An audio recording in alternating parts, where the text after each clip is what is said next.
Standard of California, on behalf of independent Chevron gas stations and standard stations throughout the West, invites you to Let George Do It. The Flowers That Smelled of Murder, another adventure of George Valentine. Personal notice, danger's my stock and trade. If you're in on a game and you know you're going to draw the losing hand, deal me in, George Valentine. Write full details. Dear Mr. Valentine, I'm a freshman at Western State University. I'm majoring in botany, and I've suddenly found out that flowers can smell of murder. My professor of botany is about to be killed. Several attempts have been made on him, but nobody takes me seriously. I'm sure I'm not imagining things, I'm not imagining things, so give me a chance to tell you the whole story. I live in Quonset Hut, number 8, University Road. The name is Louise Durain. That row of Quonsets on University Road, they're all reserved for ex-GIs. If our freshman friend took any part in the recent unpleasantness, she's not likely to be a light-headed character. Well... So if she has murder on her mind... Okay, whether she's an ex-whack or just plain wacky, Western State, here we come.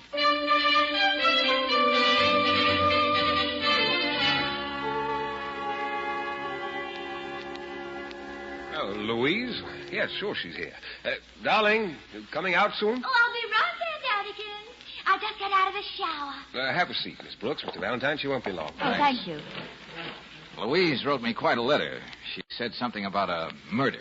Oh, yes, I know. The poor child's been walking around with the idea of murder on her mind for days. Which reminds me... Remind you of what? Do you know what Socrates said about murder, Miss Brooks? I beg your pardon? He said nothing. Oh. Oh, even though society did murder him, you know. He just drank the hemlock and died.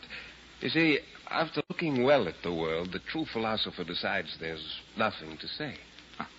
Yeah, well, that's very interesting. But about Louise and this letter... I'll leave my pink sweater. Oh, I'm sorry. I didn't know you had company, Marco. It's impolite to stare, George. Can't help it, Angel. My mother decided I was going to be a boy baby. Dear, this is Mr. Valentine and his assistant, Miss Brooks. Of course. How do you do? How do you do? I'm so glad you did take my letter seriously. I suppose I should tell you what this is all about. Well, it would help. Poor Professor Koba is in terrible danger. I don't sleep nights thinking about it. Oh, yes, the handsome professor is a source of great concern to my wife. Your wife? Oh, yes, for the longest time. Yes. I'm very proud of how young and beautiful she keeps herself. Oh, Michael really means that. Can you wonder why I think he's such a darling? Yes, well, at the risk of not being a darling, aren't you a little too old to be a freshman? Well, as long as Michael doesn't admit it, I won't. You mean Mr. Durain is a freshman here at Western State, too? Oh, yes, we're just starting. Both of us are here on the GI Bill of Rights. He was in the OSS. He can speak 17 languages, including North Manchurian. Show them, darling. Well, now about those murder attempts on Professor Koba. Oh, he's my botany teacher. You see, I used to be in the WAC, but I always really wanted to be a botanist. And I'm doing very well, too. Show them, darling. Well, you'd never think it, but plants range from the lower algae to the fungi. Mosses, liverworts, ferns, and gymnosperms. Isn't that terribly thrilling? Well, not as thrilling as murder, Mrs. Durain. You know that little thing you mentioned in your letter, remember? Oh, yes. You see, somebody has already tried to kill Professor Koba several times. And no matter what John says, the things that happened to him weren't just accidents. No? Now, the time something went wrong with his car, and he nearly went off the cliff. Or the time somebody almost ran him down when he was crossing a corner. And other things like that.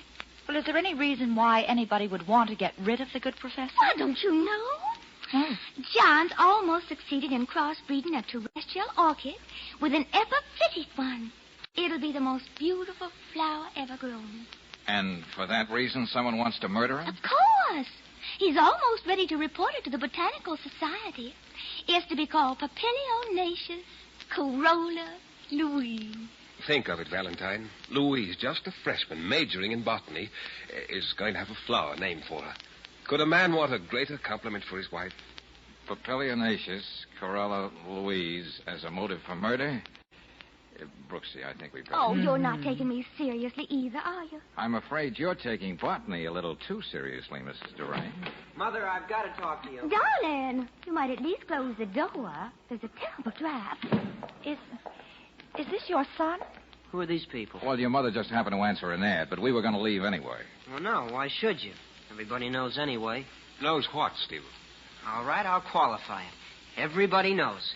Except you, my father. Please, dear, you're talking to your father. He knows that, my darling. George, wouldn't it be better if we... Wait a minute.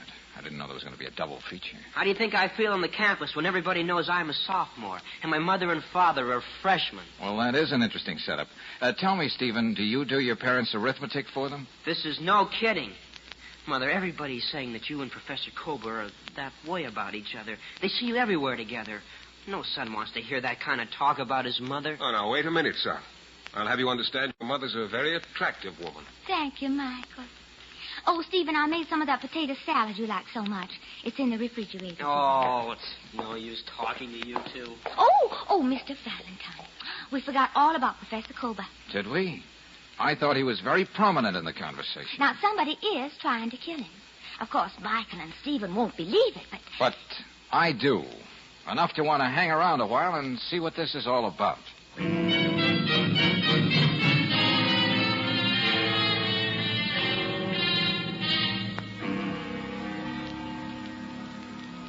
Miss Brooks, it's very considerate of the Phi Gamma Epsilon sorority to worry so strenuously about my husband. Well, naturally, when we girls heard about these threats on Professor Kober's life, we just... I can just imagine what your hen parties must sound like. I hope your house mother doesn't listen in. Oh, it wasn't just that, Mrs. Kober. You see, with all this talk about Mrs... Oh, dear, what was I going to say? Oh, I'm terribly sorry. Why should you be? It's common knowledge on the campus that Mrs. Drain's been throwing herself at my husband. And all this talk about murder attempts has been a figment of this woman's weird imagination. Oh, and that's all there is to it? My husband leads a very sheltered academic life. He happens to be engaged in some experiments with flowers. That's hardly provocation for murder. Oh, no. No, I love flowers myself. True, he's very handsome for a botany teacher, but childishly unaware of his own charms. That's no cause for murder either. Of course not. However, if the professor were aware of his shaggy, masculine attraction and were doing something about it... Yes? That might be a very understandable cause for murder. Huh? Good day, Miss Brooks.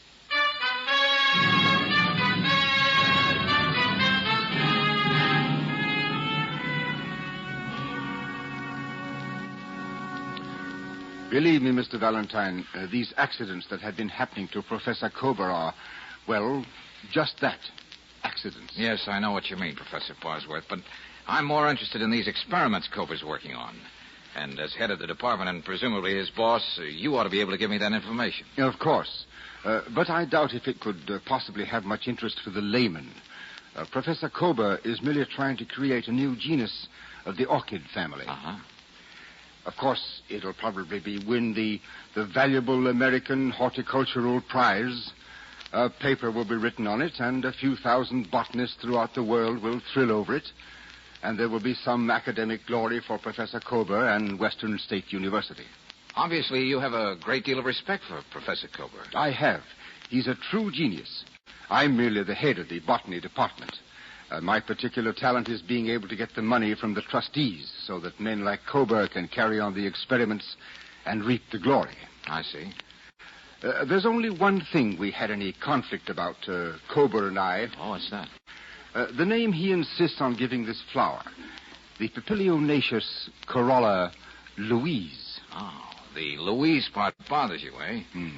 Yes, I can see that might lead to complications.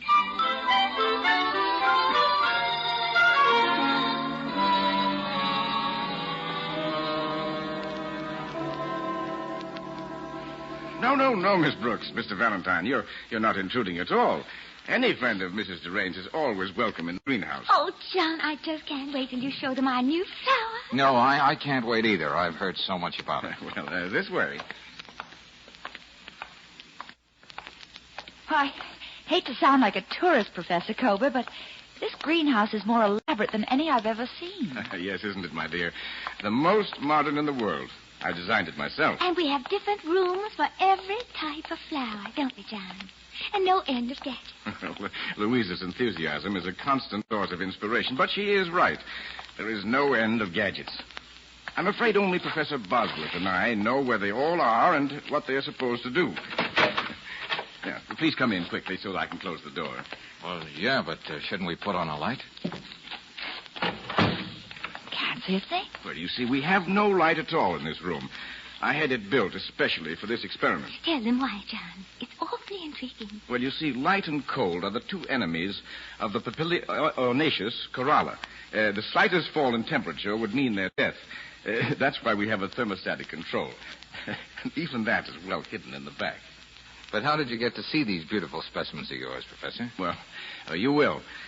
In a minute, after you get used to the dark. George, I think I'm beginning to see them now. Look, can't you see them glowing? Yeah. Hey, they're really something. Mm-hmm.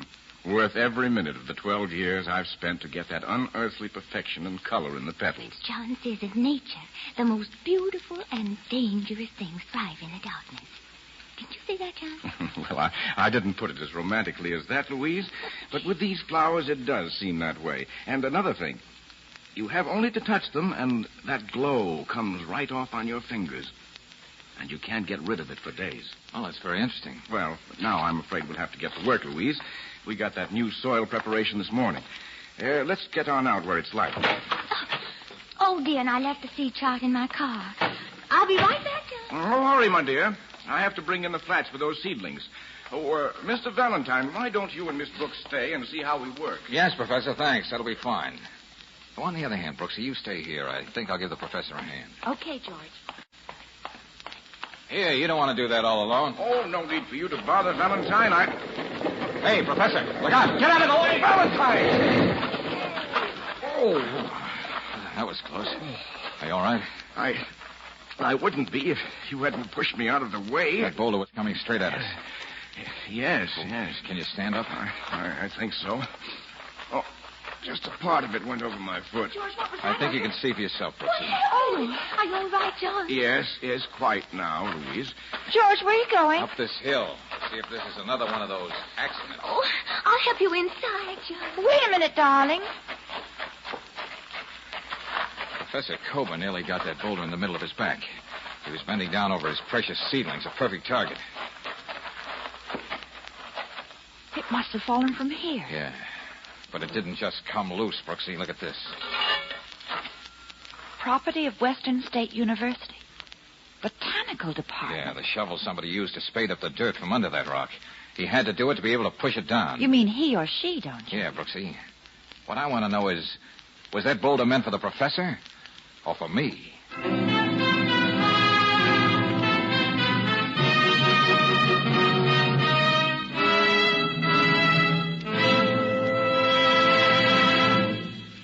And now back to tonight's adventure of George Valentine. A huge boulder almost pins a college professor against a tree. Why? He's only interested in developing a new type of orchid. The incident itself is exciting enough, but if you're half as curious as Claire Brooks, what you really want to know is why your boss, George Valentine, thought something like this might happen. Remembering all the strange characters in the case, you're right on George's heels as he enters the Quonset hut on University Road. Anybody here? The Duranes seem to be out, George. What do you want? What are you doing here? Oh, just looking for your father and mother, Stephen. We have something to talk about. Well, go on, find them. I can't. Get out. Now, that's no way to talk, Stephen. Why not? Father's out somewhere quoting Homer. My mother's... who knows where she is. Expect to walk in and find me in the best of humor? Now, listen to me, kid. I won't, and take your hands off of I me. said listen to me. Your mother was right when she said someone is trying to kill Professor Kober. We saw it happen again this afternoon. And he's not dead? What's the matter? Why'd they make such a mess out of it? Okay, it's no use talking to you. By the way, when did you get home, Stephen? I don't see why I have to answer questions like that. Not to strangers. Now, get out of here! Oh, I really must apologize for my son's manners. Oh, Mr. Durane. We didn't hear you come in. No, I came in the back way. Did I hear you say something about another accident happening to Professor Kober? Yeah, you heard right. You needn't look at me that way. I was in the Hodgkins Library all afternoon reading Plato's Republic in the original Greek. And believe me, it wasn't easy. A cup of tea, Miss Brooks? Oh, no, I don't think so, thanks. It'd be a shame if anything happened to Professor Kober before he won that $50,000 prize. Is that how much the prize is worth? Oh, yes. Oh, I see you don't know your flowers, old man. Where's Louise? So she called and said she'd be working late again at the greenhouse. Oh, now look, Terrain, I'm as modern as the next guy, but don't you resent your wife spending so much time with another man? Oh, now, Louise happens to be fond of flowers. I am imbued with the spirit of philosophy. But get one thing straight, Valentine. We're very much in love with each other. Nothing can alter that. Thanks. That makes a lot of things clear, Terrain. It does? Sure, Brooksy. Now, come on, we're in a hurry.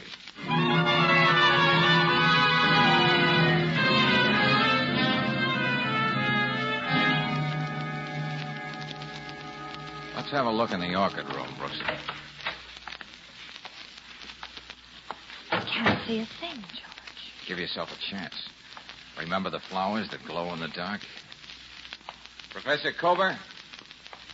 Huh? George, something on the floor. I just tripped over Just a minute. Who is it? I don't know. I can hardly see. But I think it's the professor. I'm sure this is his top coat. The one he wore this afternoon? Yeah. But it's not the professor. What? It's a woman. Louise? No. Well, let me see. It's Mrs. Coleman, the professor's wife. Stabbed in the back with a pair of pruning shears. Oh, George, I can't look. I know. And about that theory of mine. Yes, dear? You don't have to worry about it anymore.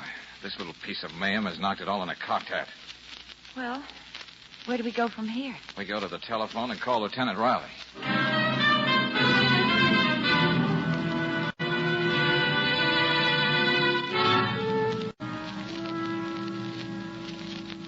Well, still running true to form, eh, Valentine?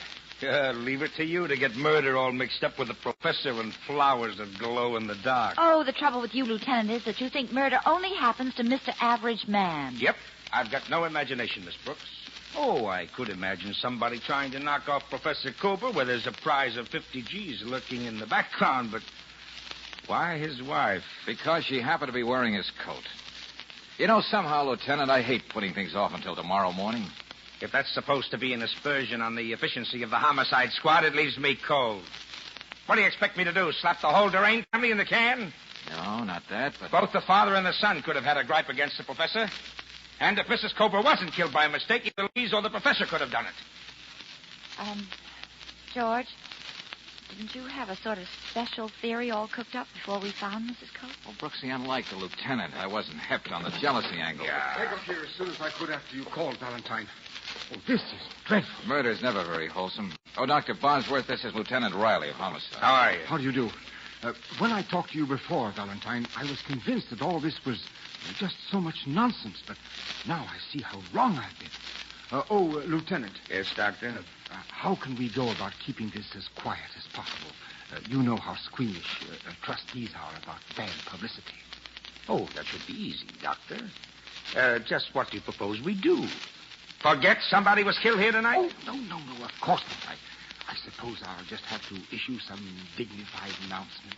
You make it sound like a wedding, Doctor. Now, I'd better go and speak to the dean. It's going to be a terrible shock to him after all the years he spent with his fault. Oh, Valentine, you'll call me in the morning? Yeah, sure thing. We're going to be moving along now, too. Well, what about it, Valentine? Come on, let's get moving. I'm tired. I have to be at the morgue at 8 in the morning. Let's not worry so much about a night's sleep, eh, Lieutenant? What? It's my night's sleep you're talking about. As a tough-minded practical cop, I know you don't subscribe to the bromide so dear to the heart of mystery writers. Such bromides as? The murderer returning to the scene of the crime. Oh, no, not that one, Valentine. You willing to wait it out and see? No. What do you take me for? Why, I wouldn't... You wouldn't what, Lieutenant? I wouldn't dare take a chance on leaving now.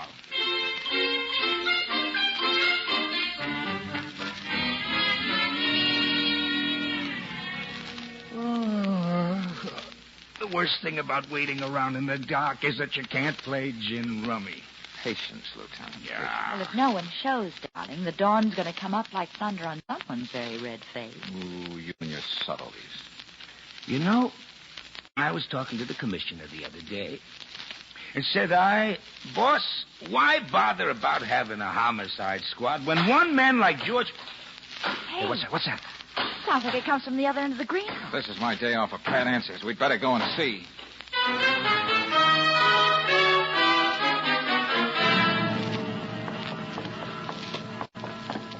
Wait a minute. Hold it, Valentine. Hold it. There's a lot of glass on the ground here. Yeah, and whoever indulged himself in this bit of vandalism was off in that car. Well, we'll never catch up with him. Okay, Valentine. Something did happen as you said it might.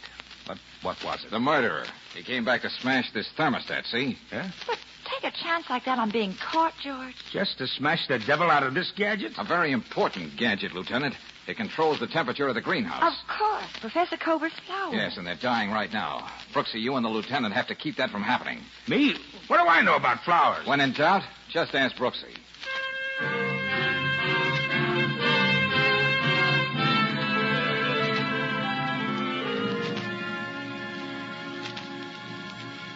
Now, come on, Miss Brooks. Look. Fun is fun, but it's cold in here. Now, Lieutenant, let me have your shirt. You already took my jacket. These flowers have to be kept warm and covered. Even if we just save one of them, it'll mean something. Yeah. Well, I don't see you giving up much for the cause. Lieutenant, please. For the love of Mike. Here. Take the shirt off my back. Oh, I just hope that Valentine knows what he's doing. We'll find out as soon as he gets back. In the meantime, we have to find something else to put around these flowers. Well, that's... No. No, please, Miss Brooks. No, now, don't look at me that way, please. I've done enough for the Flower Kingdom tonight. Oh, you're cute, Lieutenant. But I just happened to remember those burlap bags outside.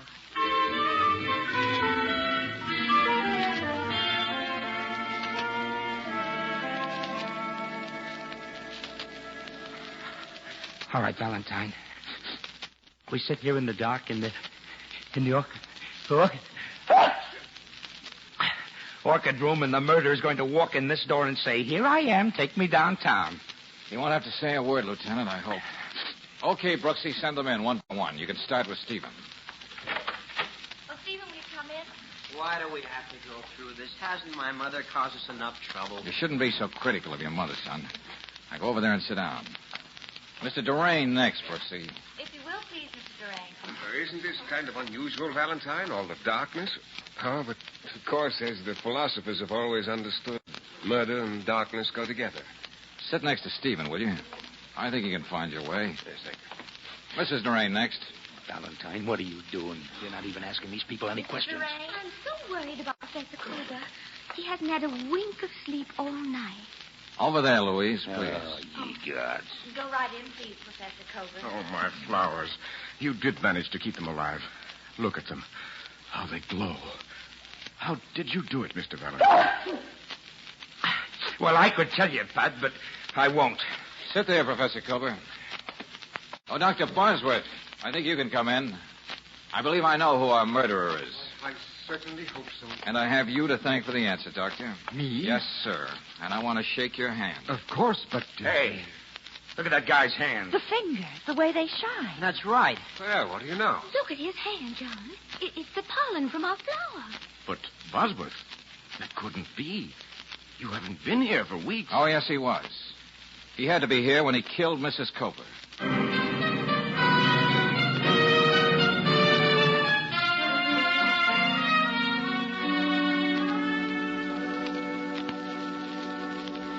Golly, I never imagined Bosworth thought he'd killed the professor. Well, why else would he have said it would be such a shock to the dean?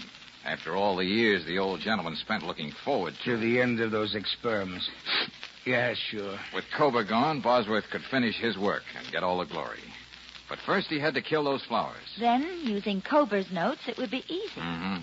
I noticed a faint glow on the thermostat control, even in the light. Well, I was too worried about who was getting away in that car. You see, only 2 men knew about those elaborate temperature controls in the greenhouse. And Cobra, the true scientist, would rather die than destroy his own brainchild. Well, that's that. But I don't know how I'll ever be able to feel the same way about a man who almost achieved immortality. Huh? What? Well, Professor Cobra was so grateful, he volunteered to call his sensational orchid the Papilionaceous Valentine.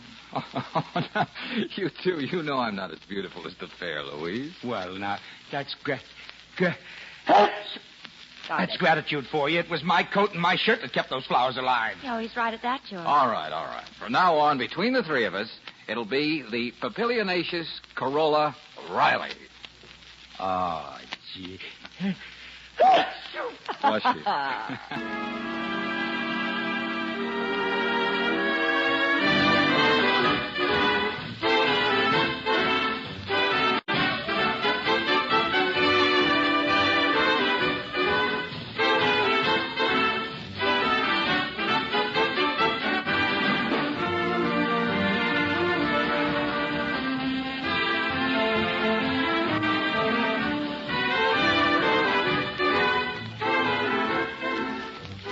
Tonight's adventure of George Valentine has been brought to you by Standard of California on behalf of independent Chevron gas stations and Standard stations throughout the West. Let George Do It stars Robert Bailey as George with Frances Robinson as Claire. Wally Mayer appears as Lieutenant Riley. Tonight's story was written by David Victor and Herbert Little, Jr. and directed by Don Clark.